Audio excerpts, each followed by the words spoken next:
नमस्कार, good morning. बहुत स्वागत है आप सभी का। आप देख रहे हैं इंडिया डेली और मैं हूं आपके साथ आशीष पांडे। पश्चिम एशिया में जारी तनाव अभी थमता हुआ नजर नहीं आ रहा।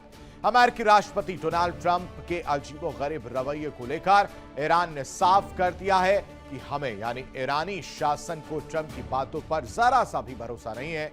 वहीं दूसरी ओर व्हाइट हाउस ये दावा कर रहा है कि ईरान के अंदर अंदरूनी मतभेद और विभाजन की स्थिति बनी हुई है। व्हाइट हाउस की प्रेस सचिव कैरोलिना लेविट का कहना है कि ईरान के अंदर व्यवहारिक सोच रखने वालों और सख्त रुख वाले के बीच की लड़ाई इस वक्त सबके सामने नजर आ रही है। यानी दो खेमों में ईरान इस वक्त बटा हुआ नजर आ रहा है। राष्ट्रपति एक सामूहिक जवाब चाहते हैं, यानी डोनाल्ड ट्रंप को एक सामूहिक जवाब चाहिए। इसलिए जब तक हम उस जवाब का इंतजार कर रहे हैं, सैन्य कार्रवाई और सीधे हमलों के मामले में एक युद्ध विराम जरूर है।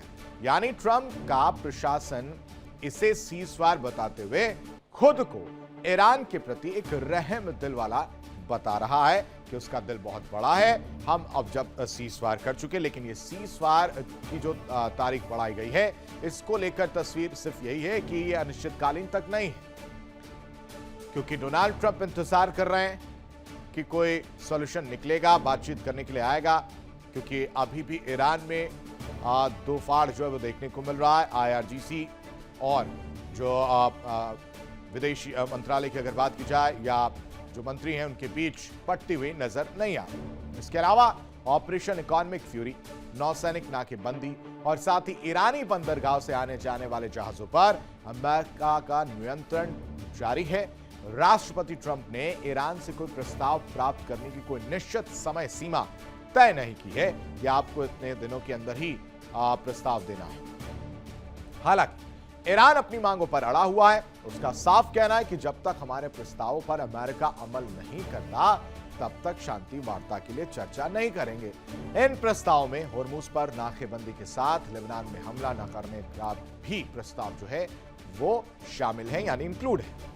दूसरी ओर होर्मुज स्ट्रेट की नाकेबंदी और युद्ध विराम की समय सीमा से जुड़े सवाल के जवाब में व्हाइट हाउस क्या कह रहा है वो भी सुनिए। वो कह रहा है कि ईरान के साथ सीजफायर कब तक चलेगा, इसके लिए राष्ट्रपति ने खुद कोई समय सीमा तय नहीं की है और लास्ट में वही समय सीमा तय करेंगे। नौसैनिक नाकेबंदी से संतुष्ट हैं डोनाल्ड ट्रंप और वो समझते हैं कि ईरान बहुत कमजोर स्थिति में है और अभी उसकी स्थिति ऐसी है कि इंतजार करना ही सबसे जरूरी माना जा रहा है डोनाल्ड ट्रंप की तरफ से। इन सबके बीच एक बड़ी खबर आपको बताते हैं कि ईरान से जंग के साथ अमेरिकी सेना में बड़ा बदलाव देखने को मिला है। इस जंग के साथ यूएस नेवी के जो सचिव हैं, जिनका नाम जॉन फेलन बताया जा रहा है, उन्हें हटा दिया गया। बिना स्पष्टीकरण दिए यूएस रक्षा विभाग ने इसको लेकर आदेश जारी कर दिया है। यह इस वक्त की बड़ी और अहम खबर आपको बता रहे हैं। ईरान से जंग के साथ अमेरिकी सेना में यह बड़ा बदलाव, यूएस नेवी के सचिव जॉन फेलन को हटाया गया है।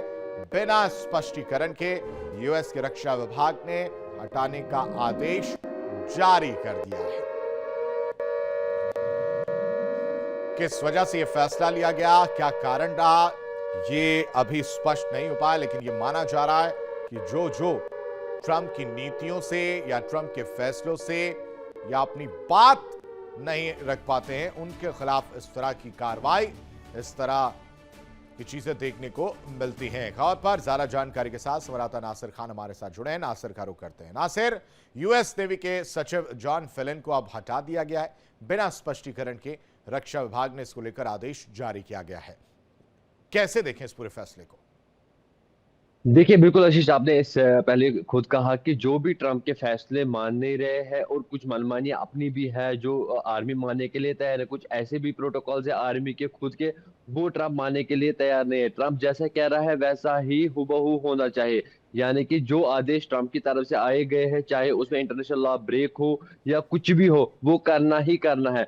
लगता है कि आर्मी चीफ का जो है उन्होंने उनके आदेशों का पालन नहीं किया, उसके उसके कारण जो है उनको चेंज किया गया है। इससे पहले भी हमने देखा कि कुछ और ऐसे रेजिग्नेशन लेटर जो है वो ट्रंप के सामने, व्हाइट हाउस के सामने रखे गए, जिसमें कई सारे बड़े एम्प्लॉयज ने बड़े ऑफिशियल्स ने जो है रिजिग्नेशन लेटर वहां पे दिया हुआ है। उसके बाद जब इस चीज का खुलासा हुआ, उसके बाद ये कहा गया कि हम जो है इस जंग के लिए खुद तैयार नहीं, किसी और मुल्क का जंग है, हम ये क्यों क्यों लड़ रहे, क्यों हमारे सैनिक जो है ऐसे भी जो है रिपोर्ट सामने आई। कहीं ना कहीं अगर देखा जाएगा अभी मिडल ईस्ट में पुरतनाव सिचुएशन जो बनी हुई है, कब क्या हो ये किसी को भी नहीं पता। एक तरफ से अगर देखा जाएगा ईरान अपनी हरदर्मी से हट नहीं रहा है, वो भी किसी बात पे समझौता करने के लिए तैयार नहीं है। उनकी तरफ से जो कंडीशंस है वो पहले से अभी तक जो है वो उन कंडीशंस पे स्टैंड है। लेकिन व्हाइट हाउस की तरफ से अगर देखा जाएगा कई सारे स्टेटमेंट जो है वो चेंज हुए, ट्रम्प की तरफ से कई सारे स्टेटमेंट चेंज हुए।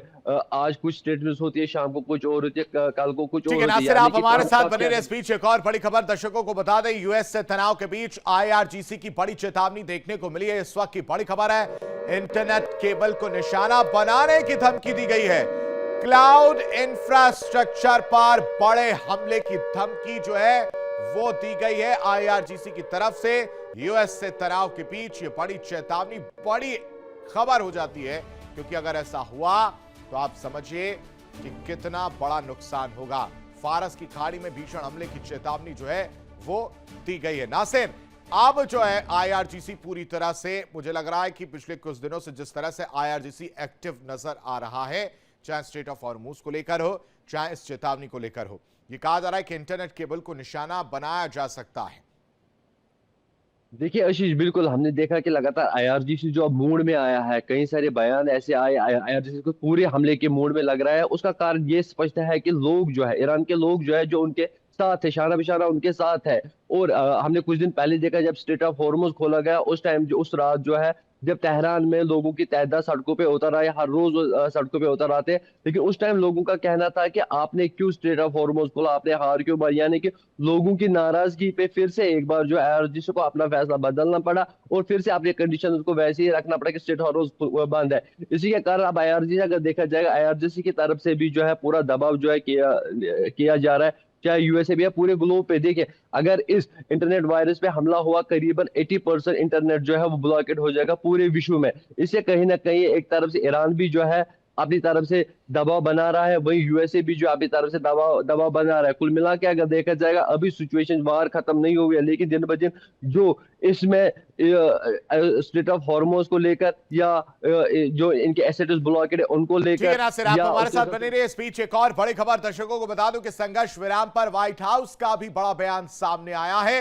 ईरान को अपनी स्थिति सुधारने की जरूरत है, ये व्हाइट हाउस की तरफ से कहा जा रहा है। ईरान की स्थिति को देख ट्रंप ने सीजफायर आगे बढ़ाया है, यानी सीजफायर की वजह ईरान की स्थिति को डोनाल्ड ट्रंप बताते हुए नजर आ रहे हैं और कह रहे हैं कि उसे सुधारने की जरूरत है और इसी वजह से सीजफायर को आगे बढ़ाया गया है। लेकिन कब तक, इसको लेकर कोई जानकारी नहीं दी गई है। नासिर का रुख करते हैं। नासिर, देखिए लगातार जो हम ये जिक्र कर रहे हैं, अब एक और शिगुफा निकलकर सामने आया और वजह क्या दी गई है वो सुनिए। वो ये है कि ईरान की अपनी स्थिति जो है वो ठीक नहीं है, उसे सुधारने की जरूरत है और इसी वजह से ट्रंप ने यह फैसला लिया कि सीजफायर थोड़ा सा आगे बढ़ा दिया जाए ताकि उनको मौका मिले कि अपनी स्थिति सुधारें। यानी वो इंटरनल कन्फ्लिक्ट की तरफ इशारा करते हुए नजर आ रहे हैं।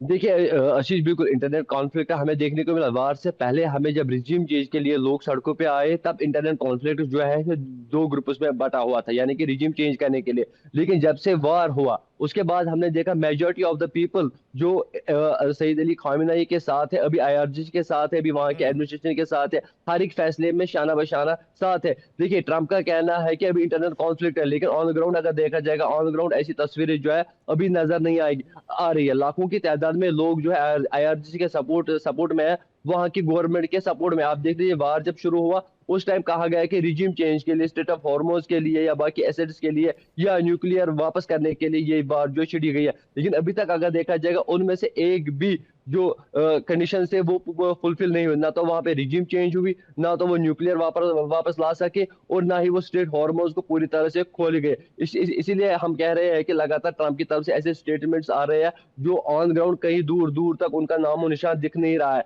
लेकिन वहीं अगर ईरान की तरफ से अगर देखा जाएगा, ईरान की तरफ से जब डोनाल्ड ट्रंप की तरफ से एक ट्वीट सीज फायर, पहला सीज फायर होने से पहले रात में एक ट्वीट आया था कि हम जो है अब वहां की सिविलाइजेशन को निशाना बनाएंगे। उसके बाद हमने देखा ईरान के लोग जो है उन्होंने तमाम तर जो मेजर प्रोजेक्ट्स उनके वहां पे जो ब्रिज है, पावर प्रोजेक्ट्स है, वहां पे ह्यूमन चेंज बनाए। उसे साफ लगता है कि जो ह्यूमन ठीक है। चेंज जो आम लोग हैं ठीक है नासिर, आप बने रहिए। एक और बड़ी खबर दर्शकों को बता दूं, एक बार फिर से ईरान पर हमला कर सकता है यूएस। इस वक्त की बड़ी खबर है, ईरान के करीब पहुंचने वाला है यूएसएस जॉर्ज डब्ल्यू बुश। इससे पहले 3 से 5 दिन में आपको बताएं कि अरब सागर जॉर्ज बुश जो है वो पहुंच सकता है, लेकिन यूएसएस अब्राहम लिंकन और यूएसएस जेराल्ड भी पहले से मौजूद है। यानी वॉर की तैयारी, महायुद्ध की तैयारी चल रही है। नासिर, ये शांति वार्ता की बात सामने जरूर आ रही है जिसको लेकर पहल की जा रही है, लेकिन दोनों ही देश जो है वो आगे नहीं बढ़ रहे हैं कि शांति वार्ता की जाए। खासकर कि ईरान की अगर बात की जाए, वो नाकेबंदी को लेकर पूरी तरह से नाराज नजर आ रहा है। और इन सब के बीच अब यह तैयारी, किस तरह से इस तैयारी को देखें, क्योंकि यूएस एक बार फिर से हमला कर सकता है और इसका अंदेशा इसलिए लगाया जा रहा है कि यूएसएस जॉर्ज डब्ल्यू बुश जो है वो 3 से 5 दिन में अरब सागर पहुंच सकता है। देखिए बिल्कुल अच्छी तैयारी तो दोनों तरफ से हो रही है, क्योंकि बातचीत के लिए कोई तैयार नहीं है। कोई ना तो ईरान कॉम्प्रोमाइज करने के लिए तैयार है किसी कंडीशन पे, ना ही तो यूएस का कॉम्प्रोमाइज करने के लिए किसी। अगर ऐसा होता तो आज तक जो है बातचीत हुई थी, तो पहली पीसफुल टॉक जो है वो अनसक्सेसफुल नहीं होती। उसके बाद जब दूसरा पीसफुल टॉक्स के लिए बोला गया, तब भी ईरान की तरफ से एक सवाल जो है स्पष्ट किया गया कि जब तक यूएस ब्लॉकेड है तब तक कोई बातचीत होगी नहीं। और उसके साथ साथ अब अगर अमेरिका या ईरान जो है तैयारियां कर रहा है, ये साफ लगता है कि आने वाले दिनों में कुछ और तस्वीरें जो है हमें देखने को मिल सकती है। लेकिन यहाँ पे एक बात है कि यूएस का डोनाल्ड ट्रंप का जो खुद उनने वार छिड़ी हुए, उसमें कुछ ही दिन बचे हुए। क्या उससे पहले हमें ये तस्वीरें देखने को मिलेगी या उसके बाद जो है क्या हमें देखने को मिलेगा, ये देखने वाली बात होगी। उससे पहले अगर उन्होंने टाइमलाइन दिया होता तो लगता था कि पहले ही यूएस जो है ईरान पे बॉम्बिंग करेगा और ऐसी स्टेटमेंट्स भी देखने को मिली। लेकिन ऑन ग्राउंड अगर देखा जाएगा, दोनों मुल्क जो है अपनी तैयारी में, वहीं ईरान ने भी जो है कल तेहरान में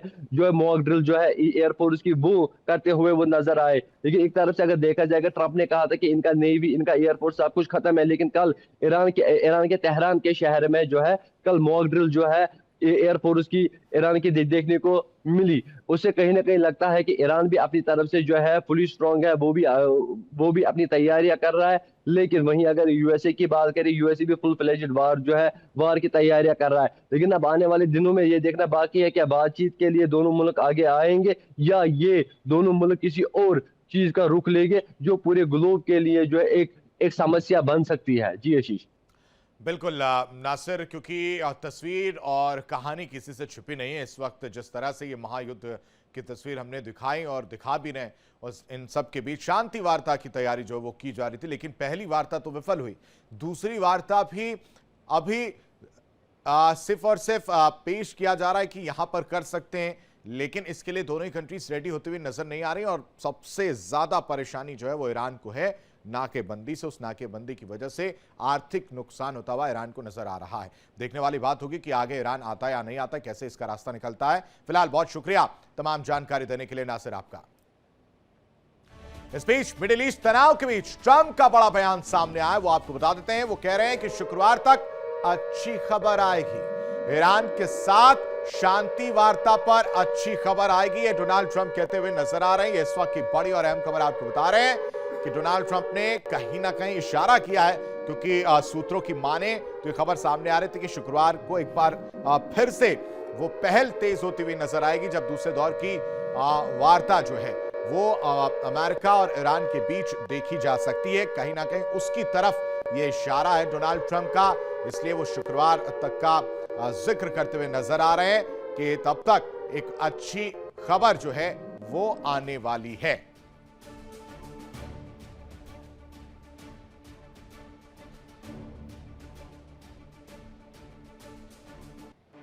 देखिए इंडिया डेली 24/7 अब आपकी स्मार्ट टीवी पर। इंडिया डेली मौजूद है सभी डिजिटल प्लेटफॉर्म पर लाइव और लगातार। इंडिया डेली 24/7 हर दिन राष्ट्र को समर्पित।